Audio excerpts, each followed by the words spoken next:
¿Cuáles son los objetivos de haber editado Preludio de Psicología Naturalista? Vale, bueno, pues este maravilloso libro, Preludio de Psicología Naturalista, es un libro que era, bueno, que estaba programado para publicarse hace ya mucho tiempo, hace como 2 años, prácticamente desde que la editorial comenzó su andadura. En conversaciones sobre todo con Felipe, que es el con el que más he hablado y hemos conversado y demás, era un libro que era necesario publicar porque él siempre andaba comentando algo que a mí me interesaba mucho, que era la distinción entre profesión y ciencia, ¿no? En psicología. Y yo siempre le animé a que escribiese, se animase a escribir un libro relacionado con eso que él proponía, que él comentaba de manera informal, que lo escribiese negro sobre blanco para que quedase ahí, se pudiera, lo que estamos haciendo ahora, ¿no? Se pudiera hablar de ello, reflexionar, criticar incluso, etcétera. Y eso, es decir, es un libro de manera, por decirlo de manera muy global. El sello Copresencia, si uno se da cuenta, va adquiriendo una cierta, digamos, familia, filosofía de la psicología, teoría de la psicología, eh, materialismo psicológico. Quiero decir que hay un hilo conductor en la editorial que ha ido poco a poco engranándose y tiene que ver, podríamos decirlo así, con la teoría o la filosofía de la psicología, que creo que en la psicología, en esta ciencia, o no, es necesario, es muy necesario. Es seguramente una de las ciencias o disciplinas que más necesitan la filosofía. Pues por todo lo que conlleva, las diferentes escuelas que hay, las diferentes interpretaciones, las diferentes formas de ver la psicología, desde dónde se mira, qué es o qué no es psicología. Y bueno, sería un poco en contestación a tu pregunta de manera muy, muy, muy gruesa. En este libro se contraponen dos, o al menos me parece que se contraponen dos conceptos gruesos, el de naturalismo y el de materialismo. Desde tu punto de vista como director editorial de un sello que se circunscribe al materialismo filosófico, ¿qué observaciones tendrías a ello, a esta posición de la psicología como ciencia natural? Porque incluso el trato que dan a la psicología como profesión también es un trato en donde la ponen en un segundo plano. Lo positivo siempre es confrontar ideas, ¿no? Es decir, no necesariamente todo lo que se publica en Copresencias yo lo podría suscribir punto a punto de cualquiera de los autores, incluido Emilio Ribes. No suscribo punto por punto todo lo que dicen, y este es un caso más, el de Mauricio y Felipe. Básicamente, coincido en ciertos puntos con los autores del libro Preludio, pero yo siempre me he planteado, cuando se dice de manera muy gruesa, la psicología es una ciencia natural. eh, son palabras heavy, son palabras grandes, porque primero habría que saber de qué idea de ciencia partimos. Es decir, uno normalmente habla de ciencia, de natural, de social, etcétera, etcétera, sin realmente haber primero o previamente haber hablado de qué entiende por ciencia, qué entiende por natural, qué entiende por filosofía incluso, etcétera, ¿no? Y luego si es natural o no. Es decir, ¿qué significa que sea una ciencia natural? ¿Que está alineada con las ciencias naturales, con las ciencias fuertes? Nos interesa, por tanto, que sea una ciencia natural porque, digamos que eso da prestigio, económicamente más rentable, porque los programas de investigación podrán estar financiados si somos una ciencia natural. Pues posiblemente sea más una razón social el llamarlo ciencia natural que una razón, vamos a decir, ontológica. Yo tengo serias dudas de que la psicología sea una ciencia fuerte en sentido estricto, una ciencia tipo la física o la biología. Tengo serias dudas. ¿La psicología tiene un objeto de estudio o tiene un campo de estudio? Porque depende de la idea de ciencia que tengamos.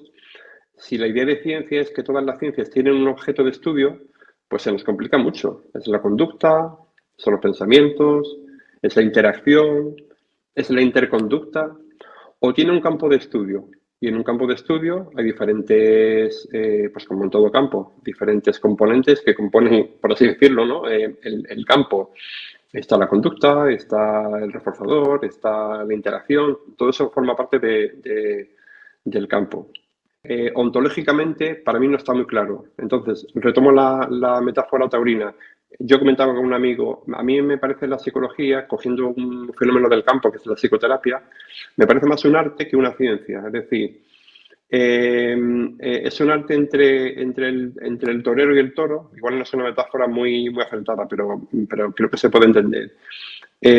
Así como entre el paciente y el terapeuta. Es decir, el terapeuta tiene una técnica, tiene un arte, pero depende del paciente que tenga enfrente, tendrá que ir adaptando esa técnica. Y esa técnica es tan maleable, es digamos, tan cambiable, que a veces incluso nos estamos inventando sobre la marcha de la propia psicoterapia, de la sesión psicoterapéutica, nos estamos inventando nuevas técnicas, nuevas formas de enfocar el problema. Hay un libro de Gustavo Bueno que se llama El mito de la cultura y creo que tenía en mente haber escrito otro, aunque tiene algo escrito sobre el tema, sobre el mito de la naturaleza. Porque la palabra cultura, o la idea cultura, la idea naturaleza, son ideas tan inasequibles bueno, pues que dan para mucho, dan para mucho. Desde los cuadrantes del materialismo filosófico, tengo entendido que para poder hablar de ciencia se requiere que este conocimiento alcance algo que Gustavo Bueno le denominaba cierre categorial. Las propuestas que se hacen en este libro pudieran posibilitar ese cierre categorial o se encuentran muy lejos de la propuesta del cierre categorial para la psicología desde el punto de vista del materialismo filosófico. Serían dos preguntas, cómo las críticas que pudiesen haber al naturalismo y las posibilidades de que la psicología, con base en esto que se bosqueja en el libro, que al fin de cuentas es un preludio, pudiera lograrse un cierre categorial, o al menos no lograrse, pero sí marcar las directrices para alcanzar ese cierre que posibilitaría observar a la psicología como una ciencia en su sentido estricto. ¿Por qué en la psicología siempre tenemos que elegir entre monismo y además nos suena, ¿verdad? La psicología es una ciencia natural, la psicología es monista, es materialista, es decir, todo es material, todo. Y es monista en el sentido de que todo es material, el pensamiento, todo es material. O bien entre el dualismo, ya sea el cartesiano, o sea cual sea, ¿no? El cartesiano parece que es el que, digamos, la tradición, ¿no? Pero ya antes había, pues Gómez Pereira, por ejemplo, en España, se anticipó a Descartes. ¿Por qué no decantarnos por un pluralismo ontológico? Que la realidad es plural, la realidad es plural. Y tan material es el dolor de muelas, es decir, digamos, las sinapsis que están transmitiendo un dolor de muelas, como la sensación del dolor de muelas. Es decir, tan material es lo uno como lo otro. Yo llamaría metafísico a aquel planteamiento que se decante por un monismo o por un dualismo. Yo me siento más cómodo con un pluralismo. Como bien decías, esto es un preludio, este libro es un preludio, y yo hablaba con Felipe en los inicios, cuando ya empezamos ya el libro estaba escrito, se empezó a leer, el borrador y demás. Yo le comentaba, cuando yo leí el libro, la sensación que tuve fue la siguiente. Ojalá yo hubiera leído este libro, y no te voy a decir en primero de carrera porque igual no me hubiera enterado, pero en segundo de carrera, ojalá hubiera leído este libro. Y tenía la sensación de que es un libro muy pequeño, es un libro de apenas 150 páginas, es un libro que se lee muy rápido, pero es un libro que ojalá estuviera en la mayoría de los planes de estudio, en México, en España, bueno, en todos los países latinos porque está en español, porque es un libro de esos libros que plantean más dudas que respuestas, que son los buenos libros. Es decir, es un libro que, bueno, como bien dice, que es un preludio, pero deja encima de la mesa muchísimos temas que hay que darle en una vuelta, sino 3 o 4 vueltas. Y hay que pensar en ella, reflexionar, etcétera, etcétera. Creo que es un libro que debiera ser como esos libros, pequeños libros, recuerdo, por ejemplo, aquel de que es esa cosa llamada ciencia, de Chalmers, que nos obligaban a leer en primero de psicología.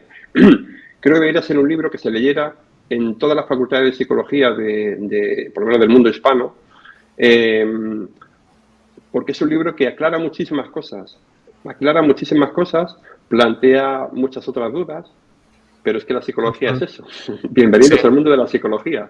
En la psicología nunca podemos echarnos a dormir y decir, bueno, ya está, la teoría de la relatividad ya la tenemos, así que ahora, bueno, pues ir haciendo, digamos, diferentes ensayos y replicaciones y ya está. No, estamos en psicología, es decir, está todo por darle la vuelta, todo.